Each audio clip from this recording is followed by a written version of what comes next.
Bienvenue et bon réveil matinal. Les titres de cette édition, encore du neuf dans cette affaire de homosexualité et transmission volontaire du VIH-Sida. Et c'est un nom qui n'était point soupçonné qui tombe. Il s'agit du journaliste de la RTS, Pape Birame Bigué Ndiaye, arrêté ce mardi après avoir couvert à l'antenne la conférence de presse du procureur sur l'affaire de la mort de Abdoulaye Ba. Nous en parlerons dans ce journal. Justement, le procureur de la République qui était hier devant la presse, Ibrahima Ndoye, est revenu sur le décès de Abdoulaye Ba. Il écarte tout bonnement la thèse de l'homicide volontaire ou de l'assassinat. Il n'a pas été brutalisé par des forces de défense et de sécurité qui étaient sur place, notamment la police, mais la thèse de l'accident après le feu qui s'est propagé au niveau de l'étage où il logeait. Il a dû sauter du 4e étage et une chute mortelle. Le procureur que vous entendrez dans ce journal. Et sachez que le ministre de l'Intérieur n'a pas attendu longtemps pour prendre des mesures conservatoires puisque selon notre confrère de l'Observateur, au moins 3 commandants de compagnie, un commissaire, un lieutenant et un adjudant de police ont été relevés de leurs fonctions en attendant la fin de cette enquête. Sachez que la mort de Abdoulaye Ba ne passera pas par perte ses profits et toute l'enquête autour de ce drame va être poursuivie. Sachez qu'hier, le gouvernement du Sénégal, sur instruction du chef de l'État, s'est rendu au domicile de Abdoulaye Ba pour présenter les condoléances de la nation à sa famille, entre autres le ministre de l'Enseignement supérieur et d'autres membres du gouvernement étaient sur place. Nous parlons également de sport dans ce journal. La revue de la presse sera en fin d'édition. Bienvenue à toutes et à tous.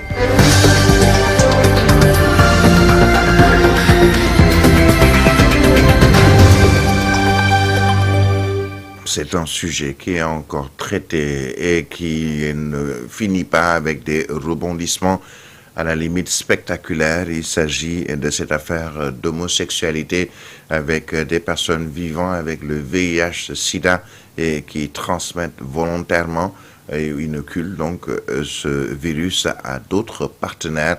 Sachez que le journaliste de la RTS, Pape Birame Bigué Ndiaye, a été arrêté ce mardi en pleine conférence de presse du procureur de la République qui revenait sur la mort de l'étudiant Abdoulaye Ba et d'autres cas de violence, entre autres, à l'université Cheikh Anta Diop de Dakar. Son interpellation s'inscrit dans le cadre de cette affaire très médiatisée impliquant, entre autres, Pape Cheikh Diallo, animateur, et Djibril Dramé, entre autres, qui sont dans le viseur de la justice, placée sous mandat de dépôt pour certains, puisque selon le ministre de la Justice, garde des Sceaux, au moins 26 personnes jusqu'à lundi ont été arrêtées par la section de recherche de la gendarmerie de Keur Massar, mais aussi par la division des investigations criminelles, donc par la police. En tout cas, des personnes qui sont poursuivies pour actes contre nature, homosexualité, transmission volontaire du VIH-Sida et même usage ou cession de drogue. Les détails avec Bainongo Fall. Le journaliste sportif Pape Birame Bigué Ndiaye a été arrêté ce mardi par des éléments de la gendarmerie en civil, marquant un fait nouveau dans l'affaire impliquant Pape Cheikh Diallo et Djibril Dramé.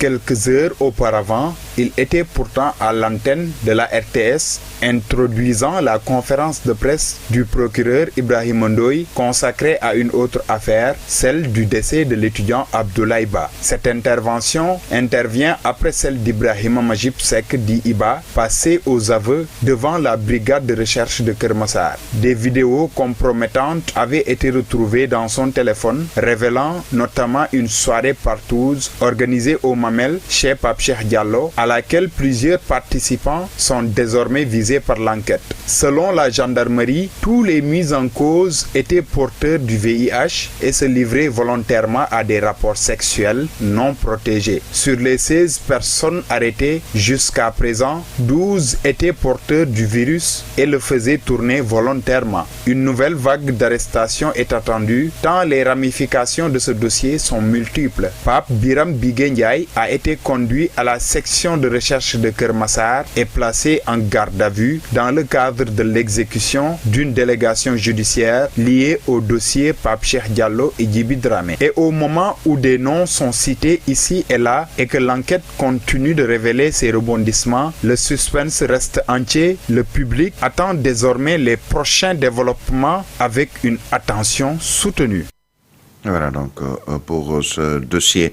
Nous y reviendrons bien entendu avec d'autres éléments. Mais je le disais, c'était justement au cours d'une conférence de presse qu'il a démarré en tant que journaliste en faisant l'introduction qu'il a été arrêté. La conférence de presse justement du procureur de la République, Ibrahima Ndoye, qui a fait face à la presse pour revenir notamment sur le décès d'Abdoulaye Ba, du nom de cet étudiant de l'université Cheikh Anta Diop de Dakar, décédé le 9 février dernier. Selon le chef du parquet, Abdoulaye Ba est tombé du 4e étage de l'immeuble du pavillon donc, dans lequel il logeait par la fenêtre de sa chambre. Il a par ailleurs rassuré que les conclusions du médecin légiste n'ont jamais été remises en cause. À ce stade, aucune poursuite pour homicide volontaire ou involontaire n'est envisagée, même si les investigations se poursuivent selon le chef du parquet. Les enquêteurs ont également indiqué que l'issue de secours de l'étage concerné était scellée au moment des faits, empêchant tout étudiant de pouvoir sortir en cas de catastrophe. Des cocktails Molotov ou des produits pouvant introduire ou fabriquer des cocktails Molotov ainsi que du matériel explosif ont été découverts dans d'autres chambres sur le même palier selon le procureur. Retour sur tout ceci avec Mariam Solandiaï. Abdoulaye Ba serait donc tombé du 4e étage par la fenêtre de sa chambre, identifiée sous le numéro 85, selon les déclarations du procureur de la République, Ibrahima Ndoye, faite face à la presse ce 17 février.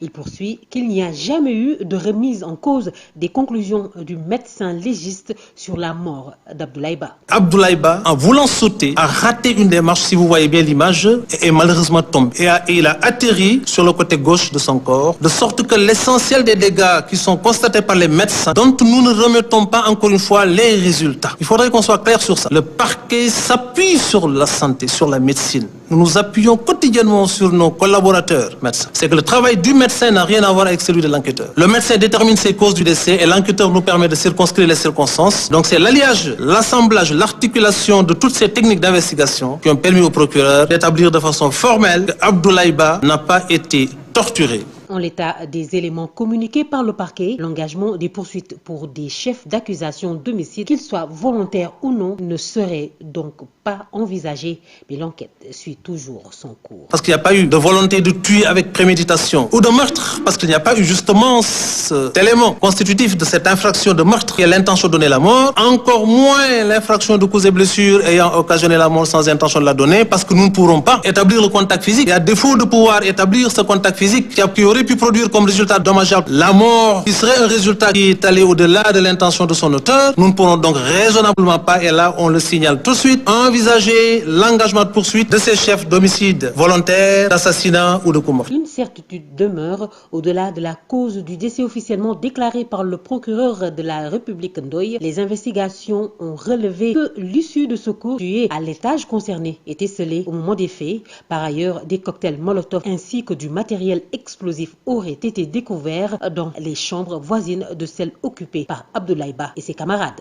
Madame Solandiaï, voilà donc qui est clair selon les propos du procureur de la République. Eh bien, autre chose également claire, il y a eu des sanctions selon nos confrères du quotidien L'Observateur. Des mesures ont d'ores et déjà été prises par le ministre de l'Intérieur, Mohamedou Bamba Cissé, a relevé de leurs fonctions tous les responsables du commandement des hommes de la police sur le terrain à l'UQAD lors de cette journée du 9 février, durant laquelle le jeune étudiant Abdoulaye Ba a perdu la vie et d'autres de ses camarades ont été, pour certains, violentés. Au total, 3 commandants de compagnie, un commissaire, un lieutenant et un adjudant de police ont été relevés de leurs fonctions, mesure conservatoire en attendant la fin des enquêtes menées par la sûreté urbaine et l'autre par la division des investigations criminelles. Liste à découvrir dans le quotidien du groupe Futur Média, à savoir l'Observateur. Nous restons à l'université avec le recteur de l'université Cheikh Anta Diop de Dakar, Alioune Badara Kandji, qui a entamé des concertations avec les acteurs universitaires pour apaiser les tensions sur le campus après la mort du jeune étudiant Abdoulaye Ba. Il a rencontré les syndicats d'enseignants et de personnel, le syndicat autonome des enseignants du Sénégal, SAES, le syndicat unitaire des enseignants du Sénégal, enseignement supérieur et recherche SUDES, ESR, et l'intersyndicale des personnels administratifs, techniques et de services, les PATS, afin d'explorer des pistes de sortie de crise. Les syndicats ont appelé au dialogue, à l'apaisement et à la sauvegarde de l'année académique, réclamant notamment la libération des étudiants encore détenus, la réouverture du campus social et le rétablissement des amicales. Sur les 107 étudiants interpellés, 104 ont été libérés, tandis que 3 ont été déférés au parquet. Et vous avez entendu hier le procureur de la République qui annonce même qu'il va saisir un juge d'instruction concernant ces 3 étudiants, puisque d'autres soupçons pèsent sur eux. Sachez que le gouvernement du Sénégal a dépêché hier une importante délégation auprès de la famille du défunt étudiant Abdoulaye Ba sur instruction du président de la République et du Premier ministre. Cette démarche vise à témoigner la solidarité de la nation et à réaffirmer l'engagement des autorités à élucider les circonstances du décès de Abdoulaye Ba. Cette délégation, conduite par plusieurs membres du gouvernement et hautes autorités administratives, comprenait notamment le ministre de l'Enseignement supérieur, de la Recherche et de l'Innovation, Dano Ngom, le ministre de la Santé et de l'Action sociale, Ibrahim Assi, ainsi que la secrétaire d'État, porte-parole du gouvernement, Mme Rose Khadi Fatou Faye. Le ministre conseiller du président de la République, Amadou Tidiane, était également de la délégation, ainsi que le délégué général aux affaires religieuses, Jim Dramé, ainsi que des représentants du ministère de la Famille et des Solidarités qui furent parmi les éléments ou les personnes envoyées par l'État du Sénégal auprès de la famille du jeune Abdoulaye Ba. La délégation a présenté à la famille éploré les condoléances du peuple sénégalais et exprimé la compassion de la nation tout entière. Des prières ont été formulées pour le repos de l'âme du défunt dans un moment de recueillement et de solidarité. Et nous parlons toujours éducation avec ce fait qui a troublé plus d'un hier, avec une vidéo qui a circulé dans les réseaux sociaux. Le ministère de l'Éducation nationale a signalé ce fait d'une extrême gravité dans l'académie de Pikine Guédiawaye, où un individu se présentant comme un coétien, un milliardaire, qui a visité des écoles publiques et privées et aussi des daras, et qui a distribué à tour de bras des billets de banque, 5 000 francs pour chaque élève. Le ministère a invité même les acteurs de ce secteur à se montrer un peu plus vigilants pour faire face à ce phénomène. Vous avez suivi dans nos précédentes éditions le compte-rendu de Khalifa Ababacar Fall sur le sujet. Mais il y a une évolution, puisque l'homme de nationalité cohésienne s'est présenté ce mardi, donc hier, au ministère de l'Éducation nationale, où il aurait été reçu par le secrétaire général. Selon les informations de nos confrères de Seneweb, avec Mambay Sissé, convoqué par téléphone, le directeur de société d'origine cohésienne s'est présenté spontanément dans les locaux de la sûreté urbaine du commissariat central de Guédiawaye devant les enquêteurs.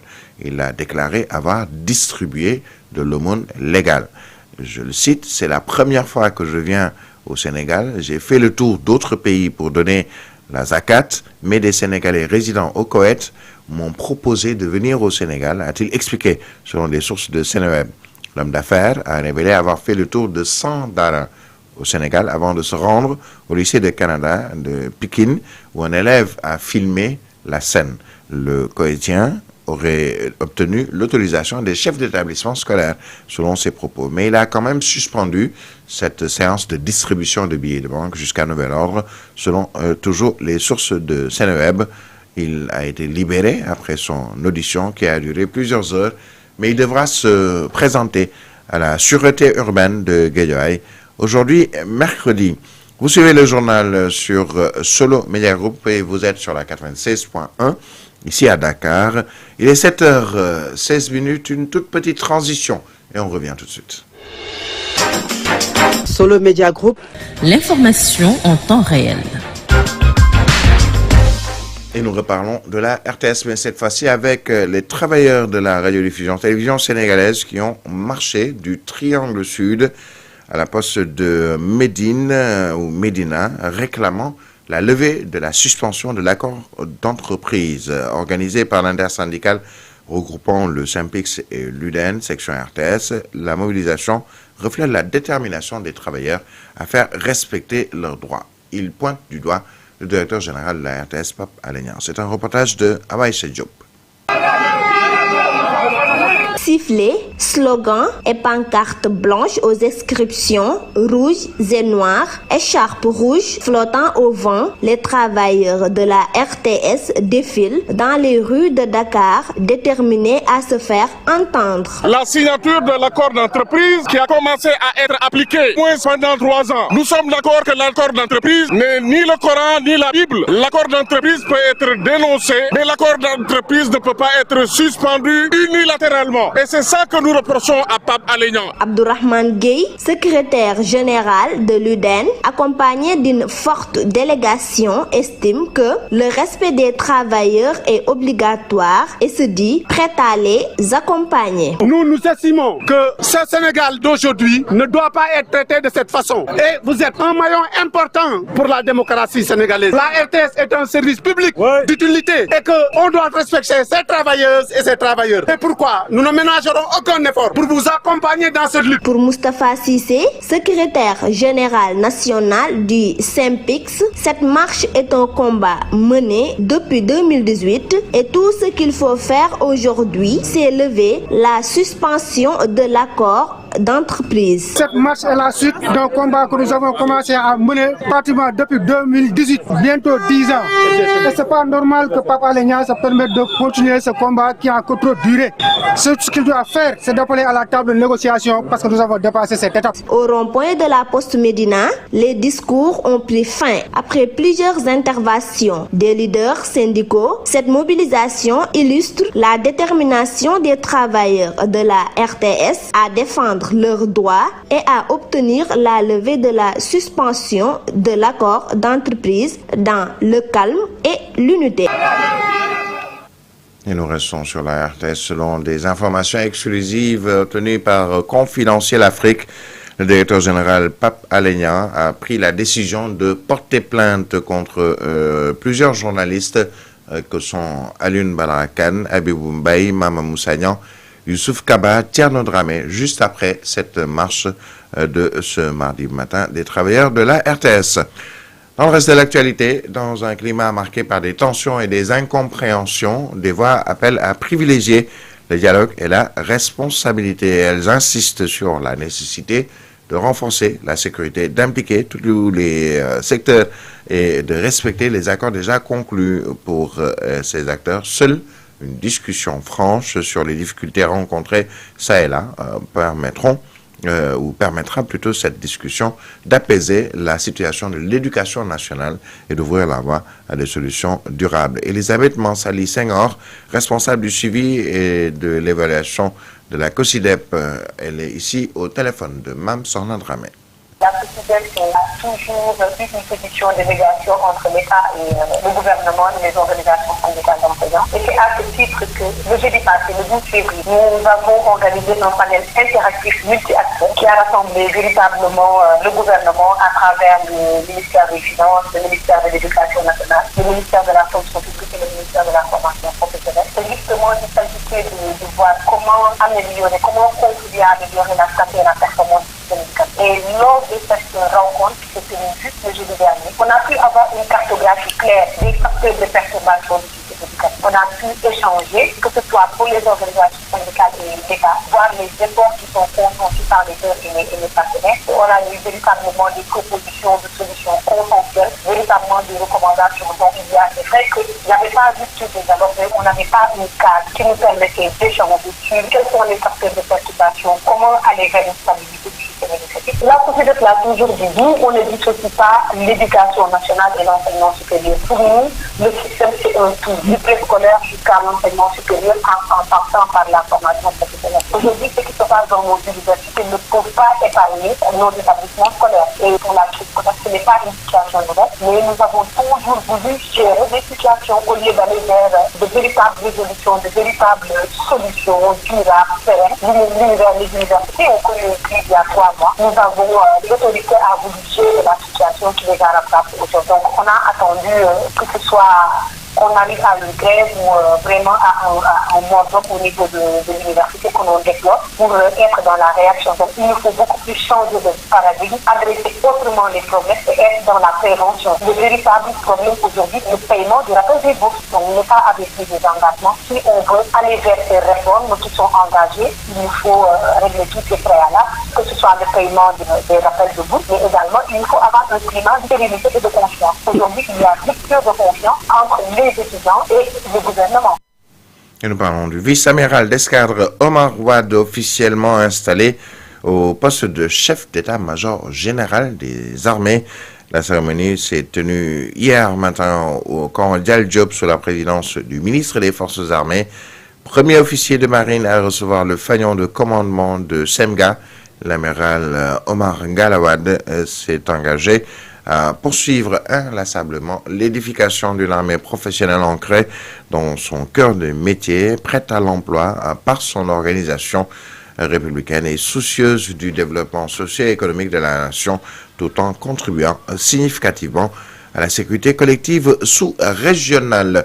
Il est exactement 23 minutes après 7 heures, le reportage du jour. Nous sommes à 24 heures pour certains du mois plutôt sacré de Ramadan. Certains l'ont même démarré, et sans oublier aussi nos amis chrétiens qui ont également démarré le mois de Carême. Alors, au marché Dior, on prépare justement ce mois béni entre achat de provisions, renouvellement d'ustensiles de cuisine, affluence autour des produits qui sont essentiellement consommés durant ce mois béni de Ramadan. Les commerçants et les clients s'activent dans une ambiance mêlant ferveur religieuse et solidarité. C'est un reportage de Anta Wadendao. Au marché Dior, les étals débordent de dattes, de sucre, de lait, de mil et de fruits. Les femmes affluent pour renouveler leurs ustensiles de cuisine. Les vaisselles se vendent comme de petits pains. Fatou, vendeuse depuis 2007, propose de nouveaux modèles d'assiettes à ses clientes. Pour le Ramadan, nous avons des verres transparents ou colorés, modernes et simples, résistants et pratiques pour un usage. Nous avons aussi des assiettes plates, creuses, à dessert, bols, tasses et verres. Plat de service, saladier, les femmes viennent en masse. Machallah.